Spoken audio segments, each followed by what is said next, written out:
The 700 MHz Clearance Programme is the most complex TV transmission project ever to have taken place. To try and give some context, we've described doing this project as doing open heart surgery on the live TV network. It's a £400 million major programme funded by UK government. The objective of the programme was to clear some space in the airwaves to make room for the rollout of new 5G and mobile broadband services. The portion of the airwaves that Ofcom picked, those frequencies are particularly good at penetrating obstacles such as trees, rocks, buildings and so forth. It's actually a really helpful part of the spectrum to enable mobile operators to increase rural coverage and also in-building coverage within urban areas. One of the big existing users of the airwaves that we were going to clear is digital terrestrial TV services, so that's TV you receive through an aerial. So this programme involved reconfiguring over 1,100 transmitters all over the UK. Those transmitters are owned and operated by a company called Arqiva.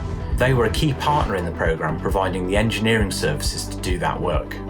Prior to clearance, TV occupied the frequency range from 470 MHz up to 690 MHz. It's that top 100 MHz that had to be cleared, the 700 MHz band. Now, we couldn't simply switch off the TV signals. If we had done so, people would have lost their service forevermore. So the TV signals in that part of the spectrum had to relocate to another part of the spectrum. Once that was done, then we had to look at the impact on the transmission network itself. Now that starts with the antennas, and many of the main station antennas had to be replaced. Some of these antennas are over 300 meters high. We work very closely with our antenna suppliers and installation companies to install the new antennas, whilst at the same time maintaining service either on the reserve antennas that we've got up there already on some of the sites, or we had to install some additional antennas in some cases. We had to make sure that transmissions were maintained throughout the clearance events. So we had to mobilise temporary transmitter systems which were containerised, and these were moved from site to site just in advance of the clearance events. Services were moved onto those containerised transmitters so that the service was not interrupted, and that gave us the opportunity then to retune the transmitters in the buildings. There are 80 main stations in the UK network, and there are over 1,000 relays. These are smaller stations around each of those main stations. The way clearance worked was that the main station would change frequency overnight, and then the relays would need to be retuned the following day. So teams were mobilised around the country to go around those relay stations as fast as possible to ensure that services were back on air by 6 o'clock in the evening. Reconfiguring those transmitters meant that round about 20 million TV viewers in the UK would need to retune their own TVs. So working with another partner called Digital UK, who operate Freeview services in the UK, we ran advertising campaigns and pop-up messages on TVs to let viewers know that they would need to do this retune work. Most of them managed to do that all by themselves, but for the small number who needed more support, the Digital UK team expanded their Freeview advice line to provide telephone-based support for those that needed it. So starting in parts of Scotland during the summer of 2017, work was carried out region by region across the UK and completed in Kendal and the Isle of Man on the 19th of August 2020. In all, around 1% of affected households contacted the Freeview advice line for support, with most requiring simple advice on retuning their particular brand of TV, recorder or set-top box. A further subset of viewers, even with telephone support, were not able to retune, so working with another partner, DMSL, we provided a field-based engineering team who could go and visit people in the home, help them with a retune, and if necessary even realign or replace their aerial, all funded as part of this programme. The home support team booked a total of 44,790 home visits. The programme was a significant support to lots of viewers.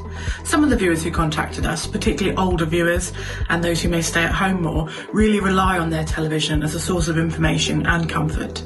So when they weren't able to watch their television services, this could leave them feeling lonely and disconnected. It was a great relief when we were able to sort the issues out for them, especially as they didn't really know how to sort it out for themselves.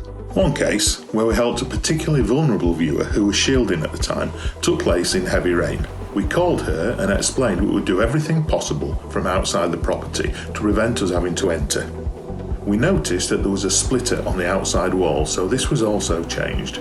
We then had to cut the cable just before the entry to the property, and we checked the signals direct off air. These were all okay, so we remade the cable and made it waterproof. We then called the viewer and talked through a retune over the phone with her. She managed to successfully retune the TV and restored all services.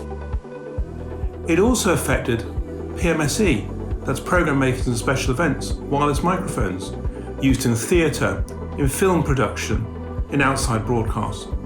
These services need to continue to be delivered.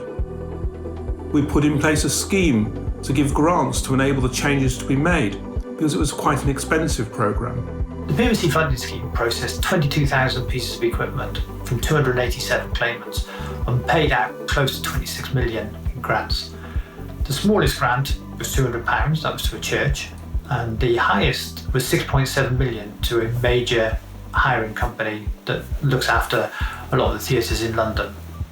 There have been many sort of key highlights for me during the programme, but one that stands out for me because I think it really kind of demonstrates the sort of problem-solving approach was really in the later stages of the programme during the COVID pandemic for clearance that we needed to do on the Isle of Man. We had to negotiate with the Isle of Man government to get access for our engineers to come onto the island.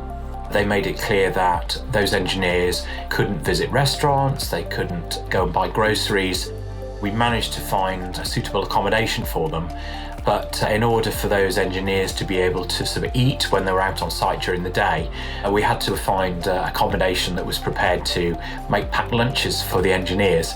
So I don't think it's something that you expect your project teams to have to be thinking about when they're embarking on a £400 million programme.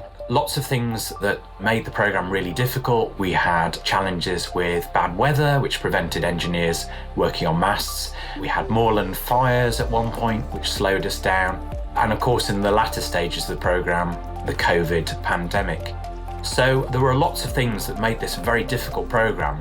But really, it was the really good kind of collaborative spirit between the different partners involved in the programme that made it a success. We delivered it under budget and also slightly ahead of schedule.